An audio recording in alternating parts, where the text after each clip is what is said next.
This is a soap that exists.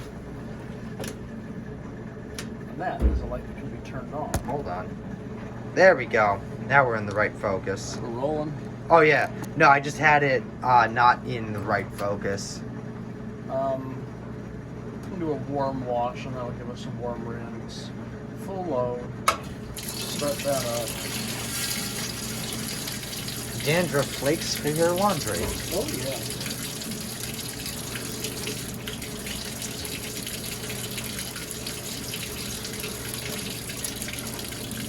I forget if I brought my wipes with me. If I did, I'm going to be really happy with myself. Oh, I think I did. They haven't gotten like a... I mean, I use bleach and whatnot, but those white shirts have never gotten an old school clean. Well, we can do that just fine. Oh, yeah. It's just a matter of which one. That's always the difficult bit, isn't it? Every time... I've said it before. Every time I come here, it's like being a kid in a candy store.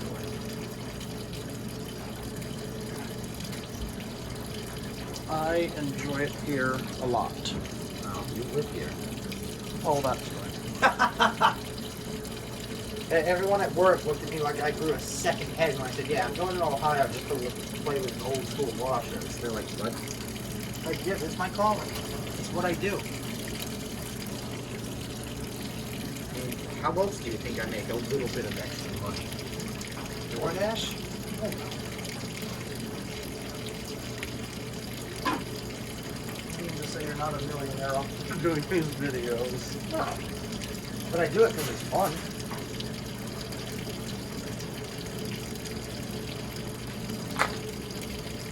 The suspension mechanism in this Philco has no springs. The whole mechanism, tub, and everything is secured to a rubber ball at the bottom of the machine. Great. And they called it the ballpoint balance. And Did you not learn anything from ballpoint pens? it's quite loose, but you'll see as it goes into spin, it's effective. This is a Philco machine. It's badged Philco, but this is actually Dexter through and through. Dexter started off with a beam platform machine, like Speed Queen solid tubs. Right. And then they went on to this design. It's a bit peculiar. It has the motor in the rear and two belts coming off of it. The lower belt goes around the pump pulley and the transmission pulley. The upper belt is coming off of a one-way clutch that only starts turning when the motor reverses and goes around the spin pulley. The reason that the pump is on the wash belt is because the pump should really run in a solid tub all the time, just in case anything happens. But what it allows for, well, not what it allows for, but the transmission has a disengaged solenoid which allows the pump to run all the time, even when it's spinning, so that the transmission still can operate independently. It's a bit complicated. Sometimes you just hear this machine's reversing motor, sometimes you hear it's solenoid operated, sometimes you hear it has a clutch. This has got about all of the different things, You know what? that a washer used to have. I think the designers basically took it, what would you like in this machine for it to operate? Yes. Yeah. That was the answer. And it's funny because reversing motors are still a thing now for like tub brakes. Like my LG basically runs the motor in reverse. And that's kind of nifty. That's like how food processors, people say a good food processor will have a blade that cuts off real quick. Yup. So you can do good pulsing action. Yup. Their brake was a reversing motor, and when you take the lid off for the safety, it reverses the motor till it breaks. Yup. And if you've ever seen the Panasonic Magic Stop fans from the 70s and 80s, I've seen those actually. you touch the grill and it reverses the motor. Interesting. And actually, like Samsung does it, LG does it. LG has the best implementation for reversing motor tub brake.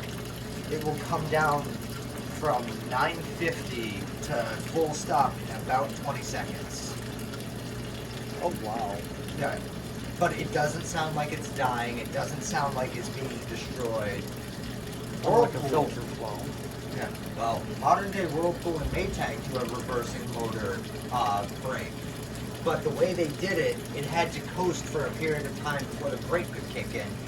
Because, I shit you not, and credit's gonna go for Smyrtle 450 again, if I can find it. Because I don't use Instagram. Save. Yeah, let's just... let me just go to his page. Because he uploaded back in like 2020 with all the... Listen to this.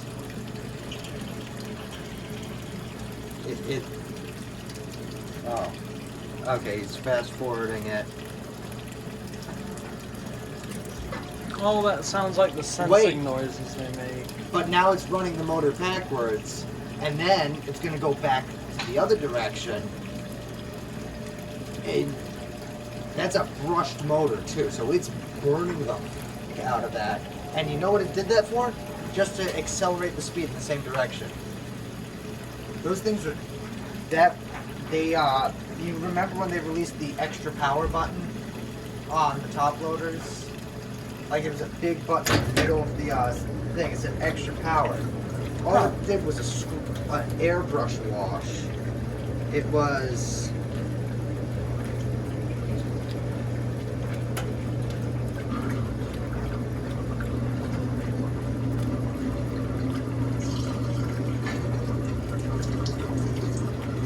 So notice, not everything's even wet. There's more dry than wet spots. You know, this is something that someone... And there's no water in the tub. Someone approved this.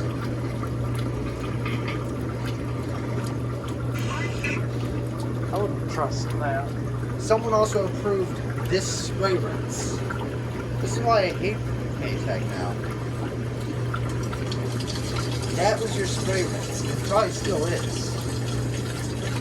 How is that going to do anything? It's not. Exactly. I had a customer come in 2 weeks ago. They were looking at one of those Maytags. Because they wanted a big machine with a classic agitator.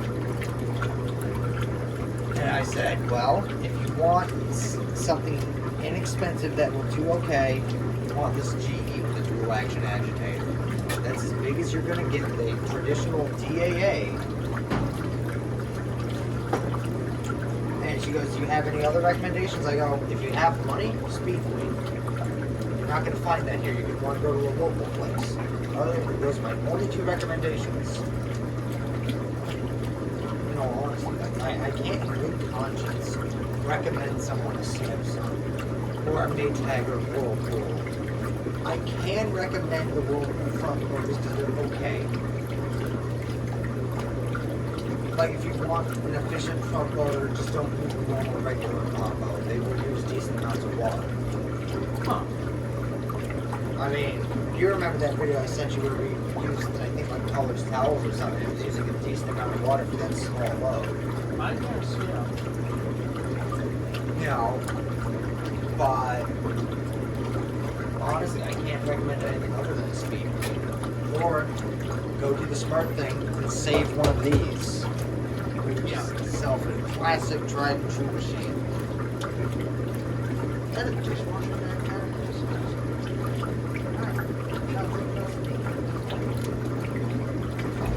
Oh, it's water.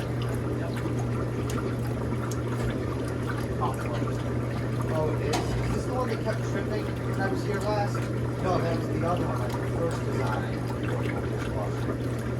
The one that we were in like the bathroom and we were asking if it kept tripping the GFCI outlet.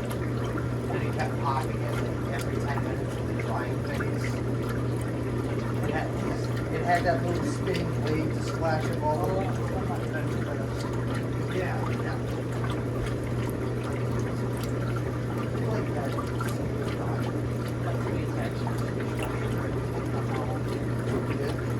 They need it worse.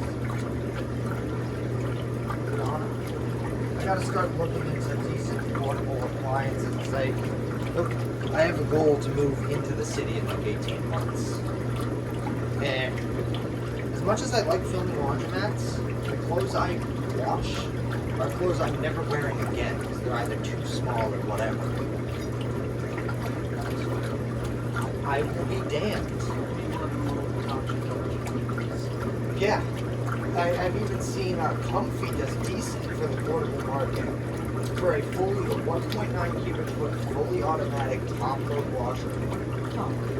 Like wash, rinse, and spin. They have like 10 okay-ish cycles. Just wash your laundry 10 shirts at a time. But I mean, that's good right there. They even make decent countertop dishwashers. Like I'm looking for shit like that because Lord knows my first apartment's not going to have laundry on site, or at the very least not in the apartment. And I'd only really use the laundromat machines for bed. Yeah. I mean, I'd probably try to get away doing a couple of sheets because we can fold those down. But comforters, yeah, forget about it. It's not going in a 1.9 cubic foot machine. So I was actually able to, the queen size comforter I had, it was 680. When I put the agitator in, it turned it over like nobody's business. I believe it. Yeah. Like, sure, it was a cheap machine. Looking back now, I really wish I just replaced the capacitor instead of the motor, because that's, I think, what my issue was. But, hey, I got a quieter machine.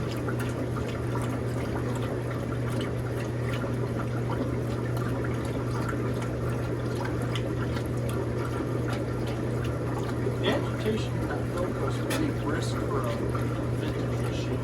It really is. It's almost It's around a short stroke, but yeah. It's doing good though. oh yeah.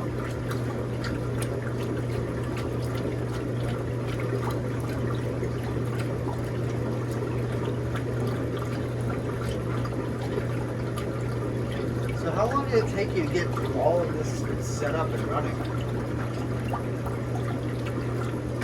The actual duration. Yeah,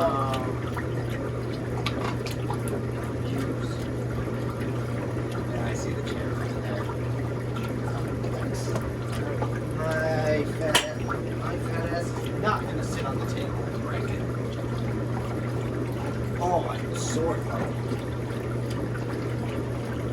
I got the last 3 nights I had my ass whooped at karate. I did all jujitsu, getting thrown around, and then I just sat for like 16 hours in a car. That'll do you. Yeah. But hey, at least I brought my pillow from home to sleep with that. I guess. As per my dad's recommendation, that wasn't a bad idea. And I figured he asked, so when are you going to be back? I go, I'm probably going to leave around like 11 a.m. Monday. So I can be back home. If I account for everything, I'm definitely going to swing by the arcade again. So I might leave around 10. Get there around like 5. Because that would be a 7-hour ride, which yeah, I would put in that ballpark. Spend a half hour playing Walker and whatnot. Get home so I can sleep and go to work. Because the thing is, when we confirm these dates and I put in for them, they denied my days off. So I said, alright, bet. I have 34 hours of sick time. I am using them all now. Because it was not a request. I was informing you 3 weeks ahead I'm not showing up. Yeah. And I told like the supervisor for the, because I run in plumbing and rental, I told the plumbing supervisor, like, hey, I hate to screw you over because he's a really good guy. Like just a heads up, I'm not going to be here. They're going to have me on the roster, but I'm going to be out elsewhere for a few days. And he's going to be out of the journey anyway. I think he has cancer. His light keeps going up. Like, he has to use the market card to get around. And they like scan and they find anything. So they think it's like a here. No, if it is, you just go to Boss. It's already got like an 89% survival rate. And Boss is like the best area in the country for that. But he's a good guy. I hate to see it Yeah, I hate to see him turn down so quickly. Yeah. He told me to give him a call at some point too, so I'll probably do that tomorrow. I was like, hey, I'm alive. I didn't crash into anything on like my trip to Vermont.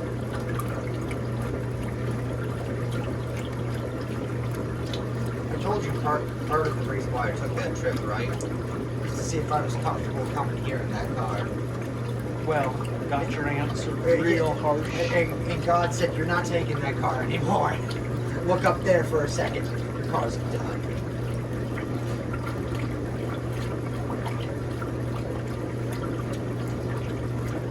So what happened to that vintage car you said you were getting?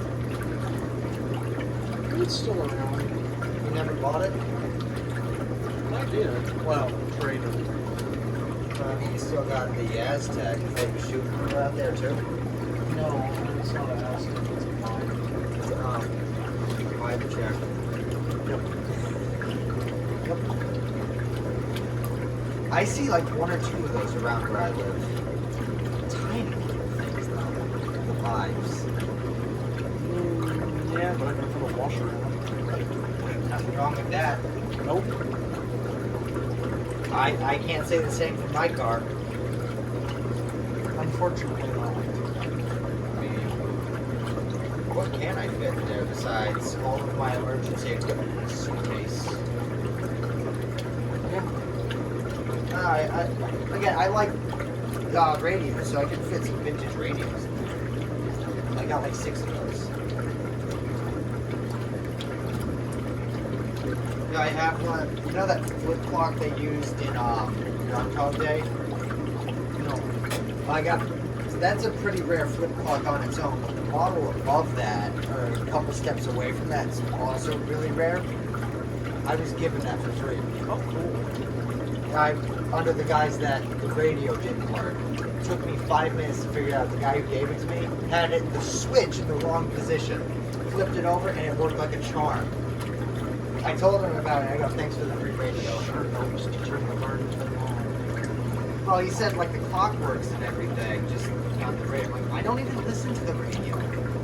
Like what I listen to is, you know, I alternated between listening to Reddit threads, horror stories, and techno on my way here. Like around midnight, I was like, all right, I'm getting drunk listening to this Reddit thread. Let's go. I found a 2-hour, 3-hour techno. I'm like, all right, that's gonna help the time go by. And it did. It did. My dad always said, for long car rides, techno makes the white lines disappear. There's a solenoid to disengage the agitator. Damn. I guess it had something to say about that. Yep. There's something to be said about hearing the timer click like that.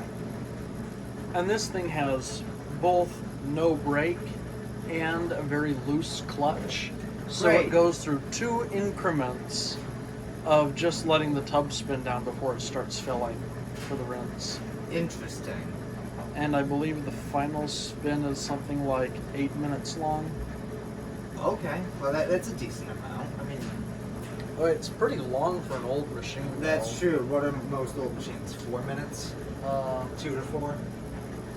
4, maybe 6. That's what Like they the get more- Blackstone is 4. The 6 minutes are more like in the era of like the LA and the A series Maytags. Yeah.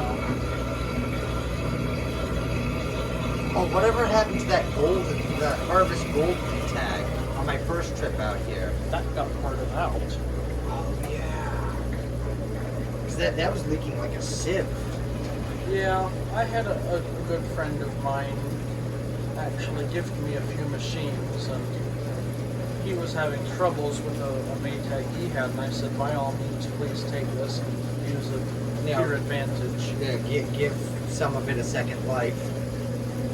That thing was really road hard to put away with, but it's allowing more stuff to live on longer yet, and I'm all for that. Exactly. Like, listen, if the sacrifice is not in vain, then it's nothing wrong with it. Yeah.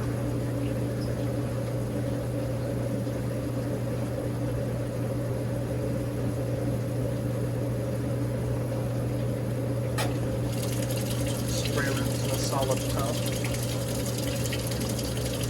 not that effective, but At they least try. It's still more effective than that Maytag one. Yeah. Yeah. But at least this one's getting splashed about. Yeah. Oh, that's interesting. Yeah, the agitator is not coupled to the tub in any way. The transmission is stationary. So it just kind of does its own thing. Now remind me, did you have like a calculator also? That was... I have an ABC-O-Matic, Okay. and it still needs an agitator cap. Jeez, just that one little piece. Spins just fine. Yep. That agitator cap. It doesn't agitate just fine yet, but that's a matter of pulling the agitator out, taking the clamp off the one boot, and there's a little grease fitting that goes into the drive shaft for the agitator. We'll just get that lubricated and it'll slide easier. Yeah. I think Jared Smirno 450 had told me he was selling a dryer because someone had a Fisher pipe or whatever arrow dried, and they were just going to get rid of the washer too. Because, well, might as well get a matching set. He managed to convince them to keep the washer. Because the one thing I've noticed that they do, especially the Aquasmarts, which were what the first gen Cabrio and Bravos were based off of, the floating tub design and everything. Yeah. Follow that for that very split second when the wash plate moves one way, the tub moves with it, and it actually increases how aggressive the agitation is by like a decent amount. I did some testing with the LG myself where I kind of pushed the tub in the direction of the impeller, you know, just kind of push it for the first second and the close like moved 50%. Those Cabrios, the early ones, they're pretty aggressive. The only thing I have against a lot of these modern machines is that I can't choose water temperature how I'd like. It's all temp control. My big thing is the water level, although that seems to be a lot looser now than it was, you know, in 2012. Because, I mean, Customer backlash. yeah, no kidding, but LG has a Water Plus, GE still has Water Plus, Samsung even has it, Whirlpool and Maytag have it, but it's implemented terribly. I can see how you could wash conceivably in a low amount of water, but I don't see really how you can rinse that efficiently. And what's funny is my LG actually counters that. So say I have, you know, full load of shirts and it does a low water wash. Every single time I do this, do a load, the rinse is more than the wash. So say it did like a quarter tub wash, without fail it would be anywhere between a half and 2/3 of the tub full for a rinse. But you can go through any of my videos and it's doing that. And because the way I do is extra turbo, so the final rinse is always a spray rinse. But you know, in fact, the LG's gone with way too much water at one point, believe it or not. I'm saying that. I put a few, like, literally 6 or 7 shirts in, and filled up to 2/3 of the water level. 2/3 of the top for 6 shirts. Like, that's a little much. It was good at the corner, because everything was submerged. But now to have them floating, not like on the impeller, was a bad idea. I mean, again, it was 6 shirts, and like no big deal. But I think that was overkill. My septic is lovely. Thank you.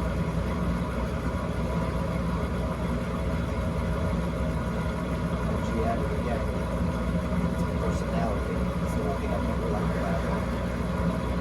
It thinks too much.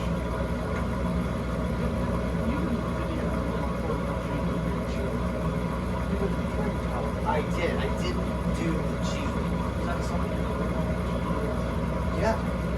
Again, my goal is to film as much as I can. You know what I mean? How are we gonna do the Statement. yeah, the staker? I just put new water valves over there so it can go right there. Well, no, I meant like bypassing it. You know, there's not much to see. I mean, it's still pretty cool to see. What we're gonna do, so there's a little piece that acts as the button pusher and the lock catcher. 2 screws, take that out, shove it down into the switch, and then a little piece of plexiglass over top. There we go. And that should suffice. It's not the most interesting thing to watch, but it makes some interesting noises. And to say that I filmed it, again, I'm the only one who's done a full cycle on the 1947 Bendix. In fact, you'll be the only full cycle for a Staber, I believe. In fact, I still have both full cycles I took at the Bendix, just the one I never uploaded, and that was the one that actually went into spin just fine. Huh. And you know why we never uploaded this? Because you said at the very end our faces were visible. Oh, yeah. So, oh well, I still have the video and I show it to like buddies of mine, like, yeah, no, this is something I've done. But, oh well. It's something that can be done again. It's still out there, and it's got the oil changed, so hopefully that fixes that spin issue. Oh, well, maybe we'll do that. Take like a full load and actually see what it does. I was gonna say, yeah, listen, sitting on top of that, I've lost weight, so I wasn't effective to begin with. I'm not gonna be effective now. Well, I've gained weight, so I'll be more effective yet. I wasn't gonna say anything. Like I know it's not my place to say anything. You know, I was almost 200 pounds when I started this year. I lost 25 pounds in 6 months. And I've gained some weight, but that's also because I've been hitting the gym 5 days a week now. So a lot of that's more akin to muscle mass now than fat caps, like a steak. We can even do the picture of makeup. That was quite good. I don't know how it's pronounced. Well, some people. I know, I remember. But to be fair, if you're gonna pronounce a machine and discuss a machine, you should at least give it credit for what it is. And by giving it credit, at least say its name. Like, I get that.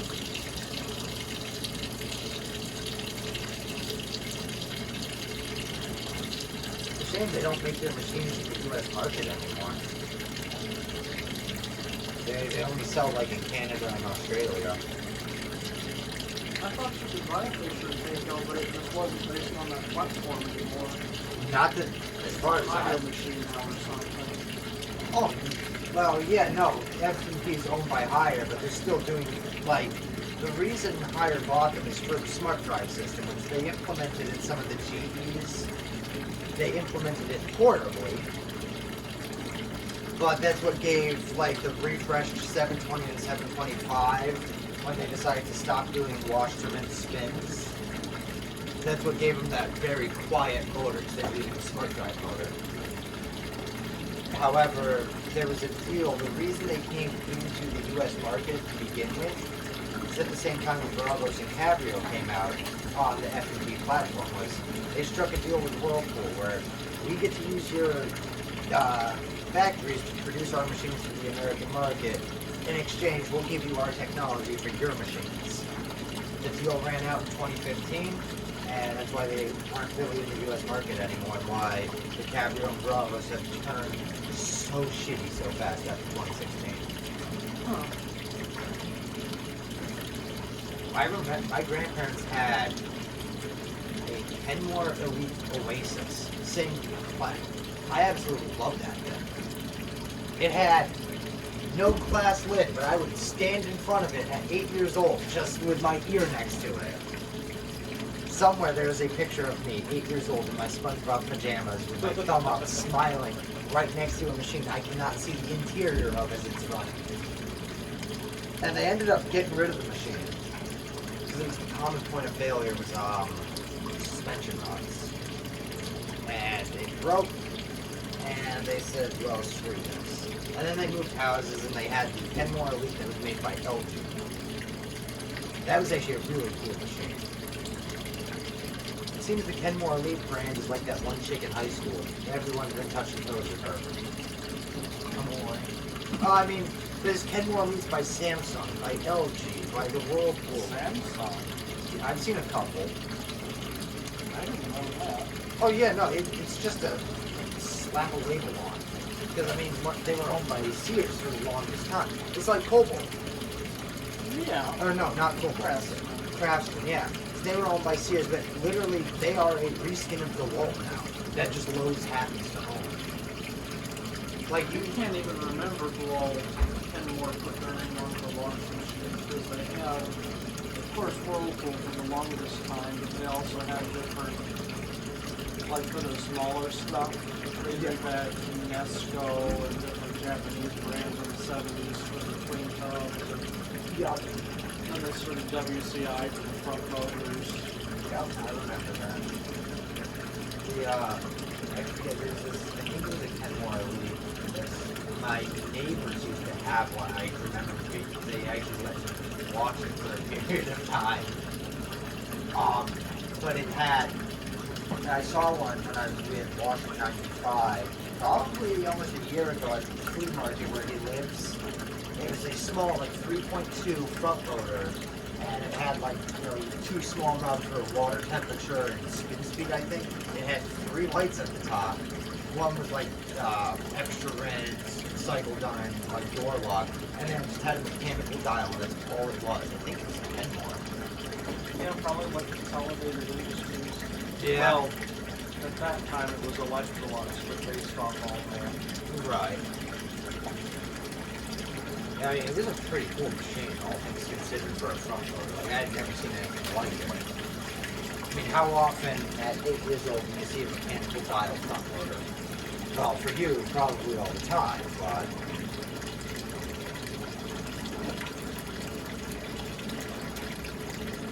That Westinghouse will be funny if we don't get it here. It's going to be filmed in bronze. Oh yeah, I figured we were going to take that one. Because he said that was on the list of things to film. As well as the AG3T. Which hopefully that'll allow us some more. Oh, if anything, disconnect the hot water set of control. Probably better anyway, because it'll clog up the glass. That's true. And if anything, if we like film the sanitary cycle, just connect.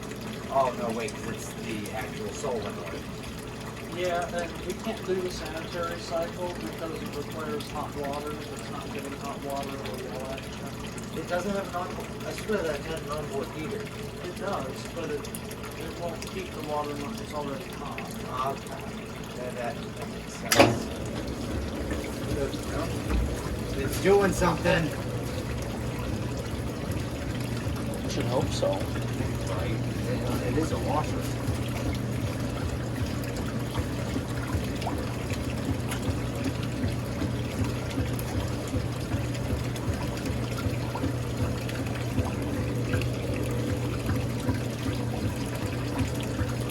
Overflow rinse.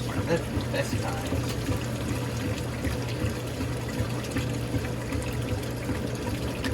Some people think that this is plastic. This is rubber. Huh. I mean, this machine's from what, 57?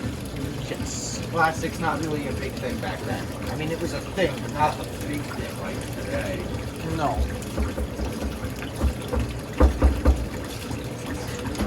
Okay, that is metal. It's like, why does it sound plasticky? My arm is on it.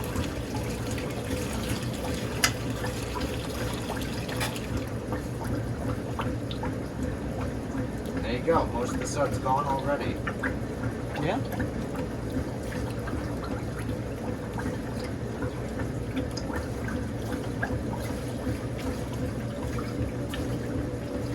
Huh. Yeah, it's spilling out. Oh, not anymore.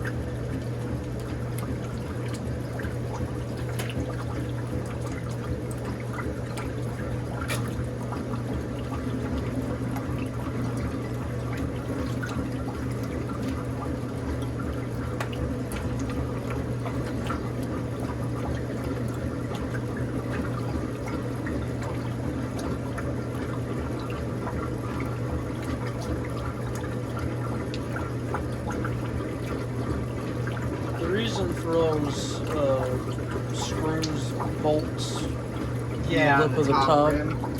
There's a cement balance ring up top, and that's what's securing it in. Oh, jeez. You make balance rings out of anything back then.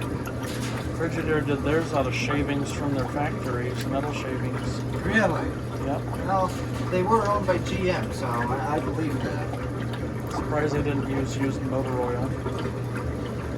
That'd be great and all until it springs a leak. Yeah. That's probably right there why they didn't do it. Because eventually it's going to wear down, it's going to break, leak somewhere, and all our customers are going to have oily whites. Didn't, what was it? Don't some direct drives ever, like, Leak oil? leak water out of their balance rings? I think so. I feel like I've heard of that happening. I mean, it wouldn't surprise me. From what I understand, the history of the direct drive at the time was what we see the BMW today. Cheaping out on what was at the time tried and true. Now, the direct drive's awesome. But it was a cheaper version, easier to make, easier to repair than a belt drive. I know of multiple people who, at the introduction of the direct drive, went to Sears or a Whirlpool dealer immediately and bought another belt drive just in case. Yep. But the way I see it is the BMW, which is the platform for the Brahmas, the Cabrio, the Centennial when that came out, and even the cheap $300 dual action force loop tub Banana machine. Yeah. Those are all on the same platform. It's the same idea. It's just easier to work on. Sure, it's gonna fail sooner because of electronics. But the idea was, all right, we've made something that we can apply to multiple things. If we train someone to do the basic thing, they can do anything. Yeah. I mean, it's kind of the same way for a belt drive or a direct drive, but they're just way more complicated. Exactly. So that's sort of the BMW. It's modular in nature, hence the name vertical modular washer. So, for what it's worth, I'll give it. They are stupid easy. I've fixed numerous BMW. Well, like friends, neighbors, and whatnot. My neighbor, their house flooded years ago, like 2019, 2020. And so they had a direct drive at the time. Now they have a BMW, and they, surprise, surprise, it broke. The belt slipped off somehow. That's what I wanted to know is how the hell that happened. But that's an easy enough fix.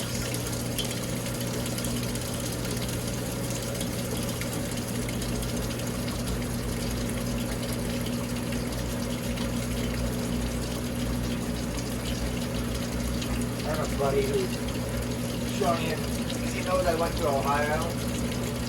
I don't think he understands exactly how many different washers I'm playing. No, I told him that there's a lot, that there's a barn, and this and that. I don't think, like, people don't understand the scope until I show them, like, pictures or the tour of the barn video. Like, they don't realize how fucking big and how many fucking machines I play with. Like, I don't film every single machine I play with. You know, I mean, if I film 10 videos, be sure I play with, like, 3 dozen machines. I don't have all the time in the world or all the battery energy there is to do that.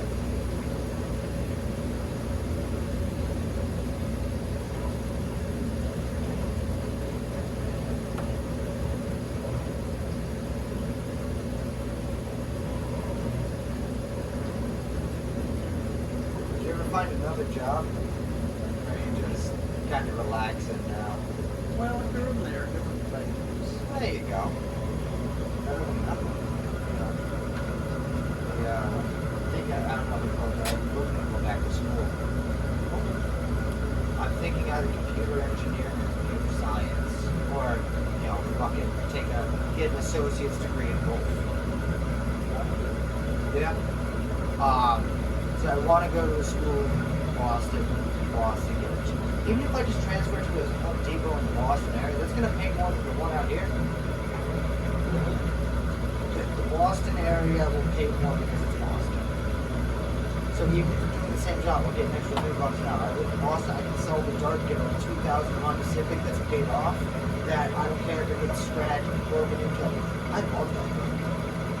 When my window actually stopped working for a period of time because of the old battery, I came to notice it started working once I put the battery in. But like I had a trash bag in there when I was parking. And it hurt me to have that because I like that car a lot. Because for what it is, a 2016 old car, it's got like a floating island dash console design. Like they trimmed it up and ready. It's nice. But if that got broken into or hit or whatever, it would suck and I put it on and fixed. If I had a 2000 Honda that I'm street parking in Boston, then the insurance is like $300 a month. Oh, someone scratched it. So, someone scratched my dart. Shit. The dart's a little bit more It's I only picked that thing up for $82.50. At the time when I got it, it only had 64. I've only put 5,000 miles on it. It had 64,000 when I got the thing back in April. Yeah, because it had a couple of scratches and dings. It was in like a minor fender bender. But it's an 8-year-old car with that low mileage. And in today's economy, for buying a car, that's a steal. I practically ripped it off. And I checked like their site. Originally, they got it back in November. And they were trying to sell it for $12 grand. And then December it dropped to 10. Then it dropped to 8,500 and I talked them to 8,250 for the scratches. Literally in the first month I had it, my package was really on it off. I buffed it out mostly, I got to order the paint, but it wasn't fun. Like, alright, it's the one time I'm going to say I better keep plastic working. Because the dent that it made popped right out driving to work. Okay.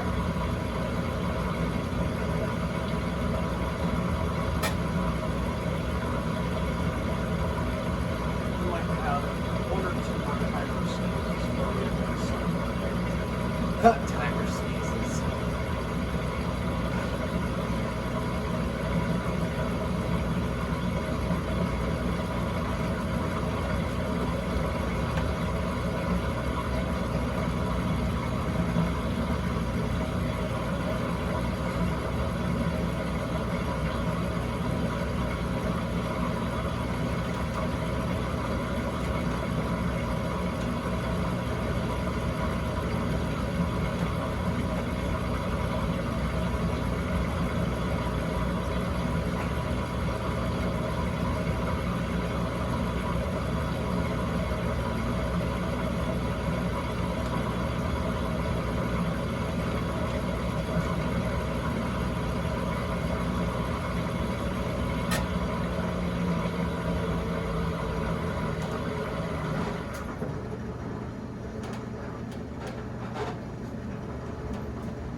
So one more sneeze and then there should be one more to finish out the cycle.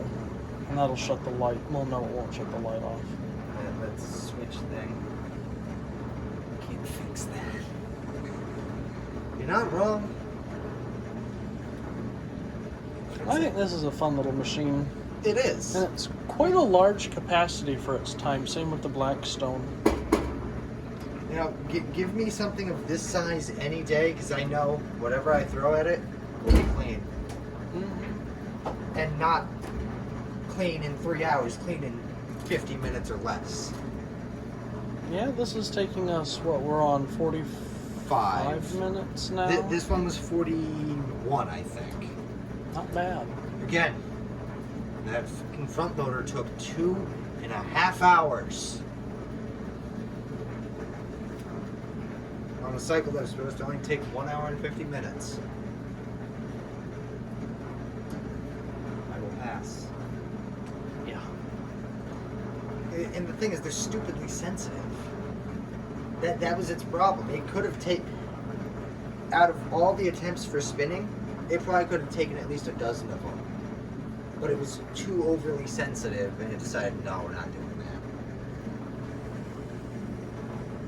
My washers don't make attempts, they just do it. Exactly. That's how it should be. Don't fart around, just do your job.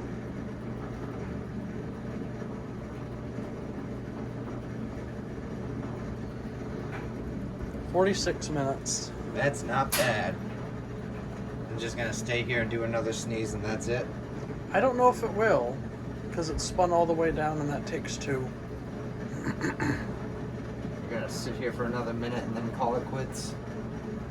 Yeah, let's do that. Yeah, 47-minute cycle because we're just waiting on it.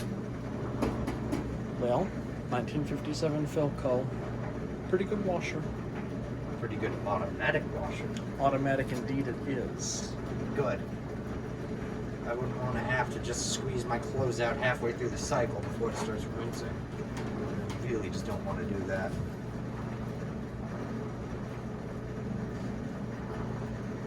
I'll call it quits here.